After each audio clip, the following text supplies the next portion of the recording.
बिस्मिल्लाहिर्रहमानिर्रहीम, अस्सलाम वालेकुम नाजरीन। मैं हूं बाबर हयात और आप देख रहे हैं 24/7 उर्दू न्यूज़ पर। होम एक्सपेंस किताब उनसे बाबर हयात शो। नाजरीन, पाकिस्तान क्रिकेट बोर्ड ने आज एक और ओहदेदार का नाम अनाउंस कर दिया है। पाकिस्तान टीम के नए चीफ सिलेक्टर कौन होने जा रहे हैं, नाम अनाउंस हो गया है। मैं आपको पहले भी बता चुका हूं, बल्कि शायद सबसे पहले मैंने आपको बताया था, आज से 2 दिन पहले आपको बता दिया था कि पाकिस्तान के नए चीफ सिलेक्टर वहाब रियाज बनने जा रहे हैं।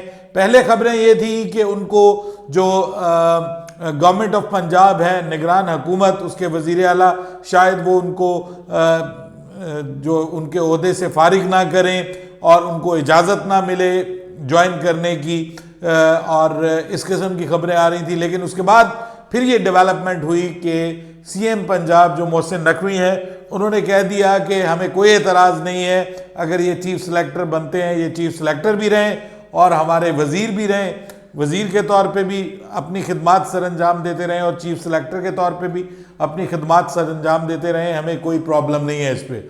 तो उसके बाद फिर ग्रीन सिग्नल मिला। तो ग्रीन सिग्नल मिलने के ऊपर जो सबसे पहला काम उन्होंने किया, बहुत सारे लोग अभी ये कह रहे हैं कि वो PSL भी खेलेंगे, वो फलां भी खेलेंगे, वो ये भी खेलेंगे। बात ये है कि ये ओहदा कबूल करने से पहले वहाब रियाज ने तमाम फॉर्मेट से, इंटरनेशनल क्रिकेट से, लीग क्रिकेट से, यानी हर किस्म की क्रिकेट से रिटायरमेंट का ऐलान कर दिया है। जब तक वो पाकिस्तान क्रिकेट टीम के साथ एज अ चीफ सिलेक्टर काम करेंगे, वो किसी भी किस्म की क्रिकेट का हिस्सा नहीं बनेगा। आज बहुत सारे लोग ये कह रहे थे कि नए चीफ सिलेक्टर जो हैं वो बाबर आजम की कप्तानी में खेलेंगे, पिशावर ज़ल्मी में, कुछ इस किस्म की जो है वो पोस्ट्स भी लगी हुई थी कि जी पिशावर ज़ल्मी में बाबर आजम कप्तानी करेंगे, वो उनके अंडर खेलेंगे, और ये सिचुएशन बनने जा रही है। मसला ये है कि बाबर आजम के जो फैन फॉलोइंग है और जो वो बाबर आजम का एक ग्रुप है, ऑब्वियसली वो अभी तक ये एक्सेप्ट नहीं कर पा रहा कि बाबर आजम कप्तान नहीं है, उनसे हजम नहीं हो रहा। हालांकि खुद बाबर आजम ने कप्तानी से जो है वो रिजाइन दिया है और अक्रॉस द फॉर्मेट दिया है, और आई थिंक सो शायद बाबर आजम अब अपनी क्रिकेट पे फोकस करना चाहेंगे। आज उन्होंने प्रैक्टिस का भी आगाज कर दिया है, वो अपनी क्रिकेट पे फोकस करना चाहेंगे, वो test cricket, ODI cricket, T20 cricket पे फोकस करना चाहेंगे। लेकिन सर, ये जो फैंस है ना, ये फैंस के अलावा सिर्फ फैंस ही नहीं, ये कुछ पत्रकार भी हैं, सहाफ़ी भी हैं, कुछ हम जैसे यूट्यूबर्स भी हैं, ये जो है ना, ये सुकून से नहीं बैठने देंगे, बाबर आजम को भी सुकून से नहीं बैठने देंगे। और ये जो नया कप्तान अब बना है, शाहीन अफरीदी बना है या उधर शान मसूद बना है, अब ये उसको भी सुकून से नहीं बैठने देंगे। अब ये जब भी कोई नाकामी होगी, मैच हारेगा, तो सब उठ के आ जाएंगे, बाबर आजम जब नाकाम होता था तो आप ये नहीं कहते थे, आप वो नहीं कहते थे, आप फलां नहीं, अब क्यों नहीं कहते। अब बात ये है कि मैं मिसाल देता हूं आपको कि दौरा ऑस्ट्रेलिया, बाबर आजम ने टेस्ट कप्तानी क्यों कबूल नहीं की। बाबर आजम को PCB ने बाकायदा आज बताया कि जी बाबर आजम को ऑफर की गई कि आप टेस्ट कप्तान रहें, आप वाइट फॉर्मेट छोड़ दें, आप उसमें अपनी बैटिंग पे फोकस करें और टेस्ट की कप्तानी के ऊपर फोकस करें। उसके बाद बाबर आजम ने अपनी फैमिली से मशवरा किया और उन्होंने कप्तानी छोड़ दी। अब देखिए, बाबर आजम के लिए ये जो टेस्ट कप्तानी छोड़ने की बुनियादी वजह क्या है, सभी ने यह मशवरा दिया कि ये जो सीरीज है ना, ऑस्ट्रेलिया की सीरीज, कोई भी कप्तान जाएगा तो पाकिस्तान ने जीतनी नहीं है। और जो इस वक्त पाकिस्तान की कंडीशन है, नसीम शाह जो है वो सीरीज से आउट हो गया है, वो अवेलेबल नहीं है, और शाहीन शाह अफरीदी की अपनी फॉर्म जो है और उनकी इवन फिटनेस के ऊपर क्वेश्चंस हैं। तो पाकिस्तान की जो बॉलिंग है उसमें अब स्पिन बॉलिंग जो है उसके अलग से मसले मसाइल हैं। तो इस सूरत में क्या सिर्फ बल्लेबाजी के सर के ऊपर पाकिस्तान ऑस्ट्रेलिया के खिलाफ सीरीज जीत सकता है? तो अक्सरियत ने यह कहा कि बाबर आजम को कि तुम ये काम ना करो, तुम पहले बड़े क्रिटिसिज्म के अंडर हो और ये करोगे तो वहां पाकिस्तान सीरीज हारेगी तो तुम अंडर क्रिटिसिज्म आ जाओगे। अब अगर शान मसूद की कप्तानी में सीरीज वहां पे हार जाता है पाकिस्तान, तो ये कोई ऐसी चीज नहीं है, बड़े बड़ों की कप्तानी में पाकिस्तान वहां पे हारा है।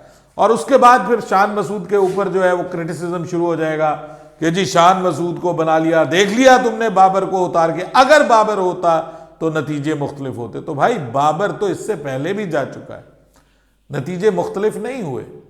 बात यह है कि पाकिस्तान के लिए सबसे बड़ा प्रॉब्लम यह है कि हम जिस बंदे को रख लेते हैं, बाबर आजम की कप्तानी के ऊपर क्रिटिसिज्म 3 साल बाद जाके हुआ है। 3 साल लोग उसकी कप्तानी पे क्रिटिसिज्म इस तरह से नहीं कर रहे थे।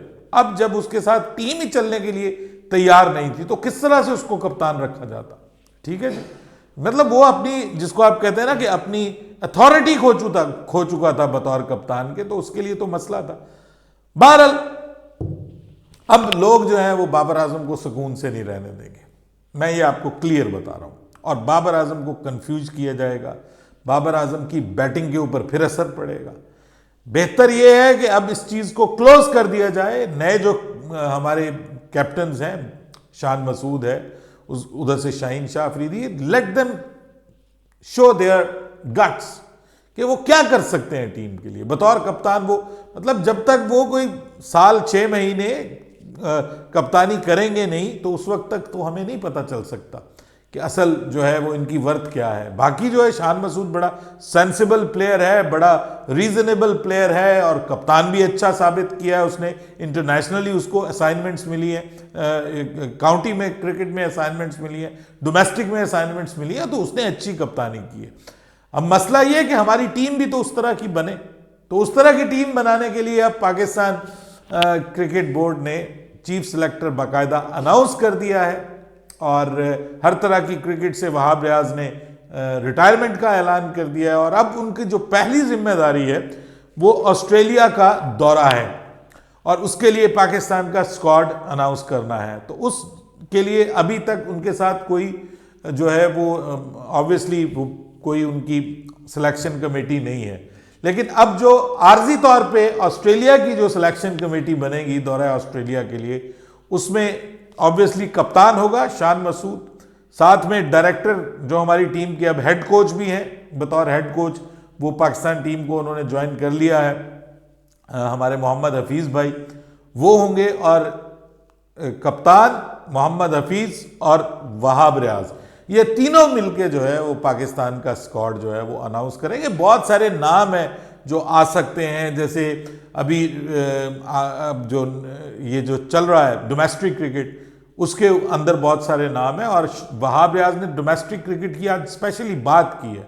उसने कहा कि हम ये जो सीरीज़ के लिए स्क्वाड अनाउंस करेंगे, हम कोशिश करेंगे कि जो डोमेस्टिक क्रिकेट में परफॉर्म कर रहे हैं हम उनको शामिल करें। तो अगर वो ऐसा करते हैं तो सर ये तो बहुत अच्छी बात हो जाएगी, ये तो बहुत अच्छी बात होगी। हम यही तो कहते हैं कि भाई या तो डोमेस्टिक क्रिकेट को ख़त्म कर दो, अगर आपने पीएसएल की बुनियाद के ऊपर टीमें सेलेक्ट करनी है तो फिर डोमेस्टिक क्रिकेट के ऊपर अरबों रुपए लगा रहे हो, वो ख़त्म कर दो, वो खिलाड़ियों को दे दो, उन बेचारों के चूल्हे अच्छे तरह से जलना शुरू हो जाए।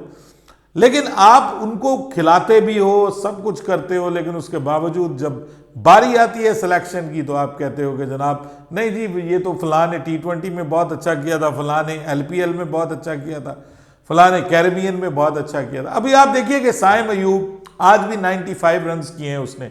हसीबुल्ला ने नेशनल जो कप है पाकिस्तान कप, उसमें बड़ी अच्छी सेंचुरी, हालांकि लूजिंग कॉज के लिए थी, बड़ी अच्छी उसने सेंचुरी स्कोर की है। वो मुस्तकिल अपना टैलेंट दिखा रहा है, उस लड़के में भी टैलेंट है, उसको भी ग्रूम किया जा सकता है। एक बार उसको टीम का हिस्सा बनाया गया था सेकंड विकेट कीपर के तौर पे, फिर उसको उसके बाद छोड़ दिया गया, उसका कोई अता पता नहीं है। मतलब अच्छा, अभी तक मैं पढ़ रहा था कि वो 8 सेंचुरीज बना चुका है अपने डोमेस्टिक कैरियर में और लिस्ट ए कैरियर में। सो ये जो लोग परफॉर्म कर रहे हैं, आमिर जमाल जो है डोमेस्टिक क्रिकेट में अच्छा परफॉर्म कर रहा है, मीर हमजा मुस्तकिल परफॉर्म कर रहा है और कई सालों से परफॉर्म कर रहा है, उस बेचारे का नंबर ही नहीं आता, उसको कोई पूछता ही नहीं है, रेड बॉल का बेहतरीन बॉलर है। उसको मौका वहां पे दिया गया जहां पे डेड पिचेस थी, पाकिस्तान टीम ने कोई अच्छी पिचेस नहीं बनाई थी इंग्लैंड के खिलाफ, न्यूजीलैंड के खिलाफ, वहां पे भी उसने बुरी बॉलिंग नहीं की। लेकिन अब ये जो बाउंसी कंडीशंस हैं, सीमिंग कंडीशंस हैं ऑस्ट्रेलिया में, यहाँ पे आप इन प्लेयर्स को मौका दे सकते हैं, इन प्लेयर्स को चांस दे सकते हैं।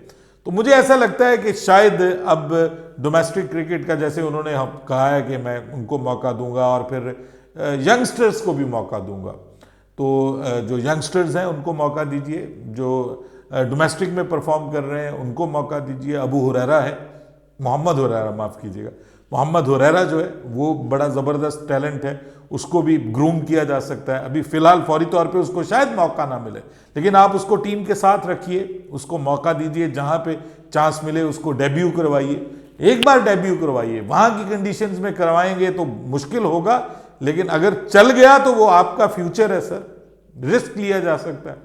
तो ये सारी चीज़ें जो हैं ये पाकिस्तान क्रिकेट बोर्ड को देखनी है, और ऑब्वियसली जो सिलेक्शन कमेटी अभी बनेगी अगले 2 से 3 दिन में आपका स्क्वाड अनाउंस होना है।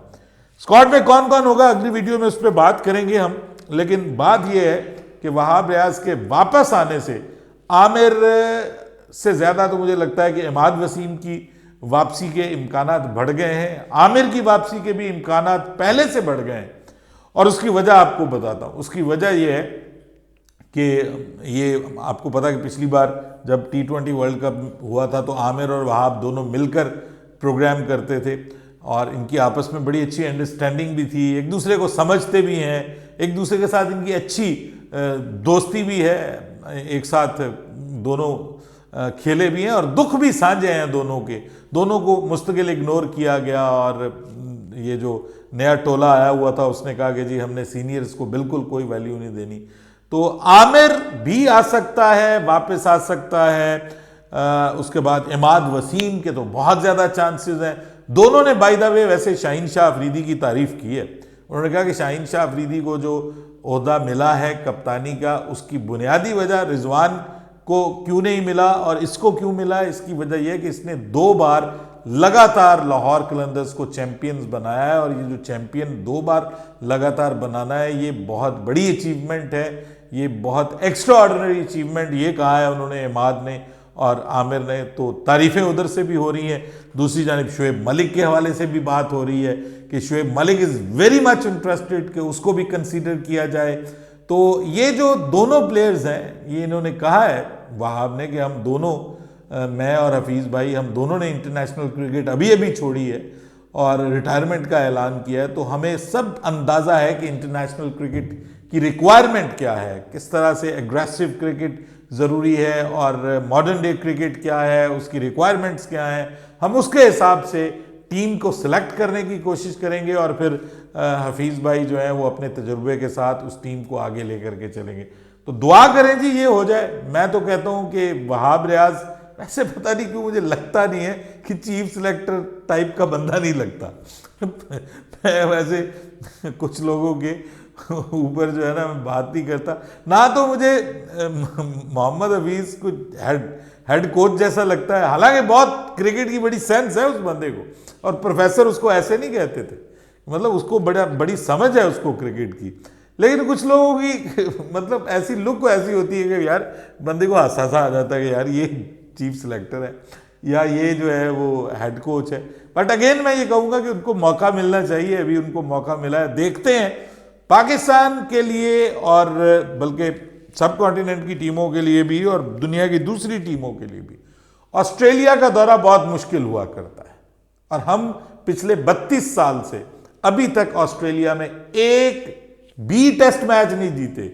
आपको याद होगा वो जिसमें 139 रन किए थे असद शफीक ने, वो एक वाहिद टेस्ट था। आई थिंक मिसबा उस वक्त कप्तान था कि जब वो चेज करने जा रहे थे और सिडनी में आई थिंक सो, तो वो लग रहा था कि शायद कुछ अनहोनी हो जाए और पाकिस्तान वहाँ पे, लेकिन अनफॉर्चुनेटली वो आउट हो गया करीब पहुँच के, और पाकिस्तान उस मैच को चेज नहीं कर सका। वो हाईएस्ट चेज हो सकता था पाकिस्तान का। तो इससे अब आप अंदाज़ा लगा सकते हैं कि हम कहाँ खड़े हैं। लेकिन शानी के ऊपर बड़ी जिम्मेदारी है, हफीज़ के ऊपर बड़ी जिम्मेदारी है, और सबसे बढ़कर हमारे चीफ सिलेक्टर कम मिनिस्टर साहब केयर टेकर मिनिस्टर, अब केयर टेकर चीफ सिलेक्टर बन गए। इन सब के ऊपर सबकी नज़रें हैं कि पाकिस्तान का कौन सा स्क्वाड मुंतखब होता है। वर्ल्ड कप का फाइनल होने जा रहा है, ऑस्ट्रेलिया बनाम इंडिया। अगली वीडियो में बड़ा एक्सक्लूसिव इस पे बात करेंगे। तब तक के लिए बाबर हयात को इजाज़त दीजिएगा। अल्लाह हाफिज़।